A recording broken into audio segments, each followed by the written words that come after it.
बहनों को हमारी हाथ जोड़कर राम राम। कोई गलती हो जाए तो क्षमा करना। एकादशी की कथा कहूँ सो इस महीने की नु बोल। एकादशी की कार्तिक कृष्ण रमा एकादशी की कथा कह रहे हैं। कोई गलती हो जाए क्षमा करना और ध्यान से सुनना। युधिष्ठिर बोले, हे जनार्दन, कार्तिक कृष्ण पक्ष की एकादशी का क्या नाम है, यह मुझसे कहिए। श्री कृष्ण बोले, हे राजन, कार्तिक कृष्ण पक्ष में रमा नाम की शुभ एकादशी होती है, उसको मैं कहता हूँ। तुम सुनो, यह सब पापों को हरने वाली है। प्राचीन समय में मुचुकुंद नामक राजा था। हे राजन, यह राजा विष्णु का भक्त तथा सत्यवादी था। धर्म से पालन करते हुए उसको निष्कंठ राज्य हो गया।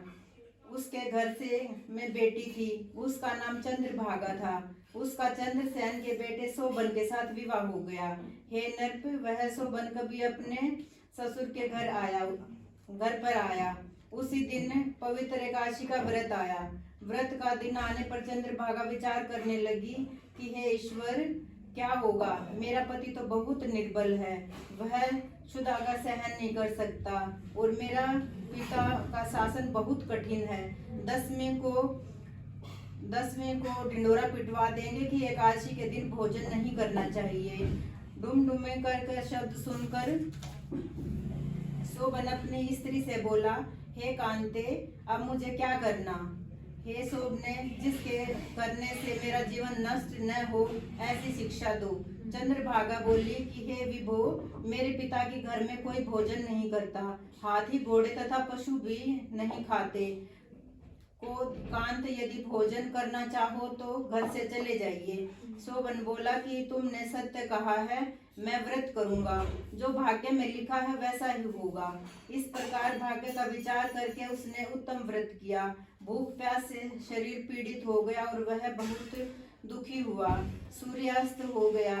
वह रात्रि वैष्णव मनुष्य को हर्ष बढ़ाने वाली हुई और शोभन के लिए असह्य हो गई। सूर्योदय के समय शोभन की मृत्यु हो गई। राजा ने राजा के योग्य सुगंधित चंदन की लकड़ी से उसका दाह कर्म करवाया। चंद्रभागा ने पिता के निषेध करने से अपना शरीर नहीं जलाया। उसका अंतिम संस्कार करके पिता के घर में रहने लगी। रमा के व्रत के प्रभाव से मंदराचल की शिखर पर शोभन को बहुत रमणीय देवपुर मिला। सिंहासन पर बैठ कर गया। श्वेत छत्र और चमर प्राप्त हो गए। किरीट हार बाजूबंद इनसे शोभित हो गया। गंधर्व और अप्सरा सेवा करने लगे। वहां शोभन दूसरे इंद्र की तरह शोभा को प्राप्त हुआ। मुचुकुंद्र में रहने वाला सोम शर्मा नामक ब्राह्मण तीर्थ यात्रा के लिए भ्रमण करता हुआ वहां उसने राजा के जमाई को देखा और उसके पास गया। उसे शोभन को शीघ्र सिंहासन से उठकर ब्राह्मण को नमस्कार किया और अपने असुर की कुशल क्षेम पूछी और अपनी स्त्री चंद्रभागा तथा नगर वासियों की कुशल पूछी। सोम शर्मा बोले, हे राजन, तुम्हारे ससुर के घर में कुशल है, चंद्रभागा सकुशल है और नगर में सर्वत्र कुशल है। हे राजन, यह विचित्र नगर आपको कैसे मिला, सो कहिए। शोभन बोला, कार्तिक के कृष्ण पक्ष में रमा एकादशी होती है, उसका उपवास करने से यह अस्थिरपुर मुझको मिला है। हे द्विजोतम, जिस तरह यह अटल हो जाए ऐसा यत्न करिए। ब्राह्मण बोला कि हे राजेंद्र, यह स्थिर क्यों नहीं है और अटल किस तरह होगा, वह मुझसे कहिए, मैं उसका निश्चय करूंगा। शोभन बोला कि हे विप्र, मैंने यह व्रत श्रद्धा पूर्वक नहीं किया, अंत में इस नगर को अस्थिर समझता हूँ। चंद्रभागा से यह वृत्तांत कहिए, तब वह नगर स्थिर हो जाएगा। यह बात सुनकर, उस श्रेष्ठ ब्राह्मण का वचन सुनकर चंद्रभागा आश्चर्य से प्रफुल्लित हो गई। ब्राह्मण से बोली कि जो तुम कह रहे हो यह वृत्तांत प्रत्यक्ष है। सोम शर्मा बोला कि हे पुत्री, तुम्हारे पति को मैंने आंखों से देखा और देवताओं के समान उसका प्रकाशवान पुर भी देखा है। उसने उसको अस्थिर बताया है, उसके अटल हो जाने का उपाय करो। चंद्रभागा बोली, विप्रे, उसको पति के दर्शन की अभिलाषा है, अतः मुझको वहां ले चलिए। हे द्विज, अपने व्रत के पुण्य से मैं उस नगर को अटल कर दूंगी। जिस प्रकार हम दोनों का मिलाप हो जाए, ऐसा उपाय करिए। बिछुड़े हुए को मिलाप कराने से बड़ा पुण्य होता है। यह सुनकर सोम शर्मा उसके साथ चला गया।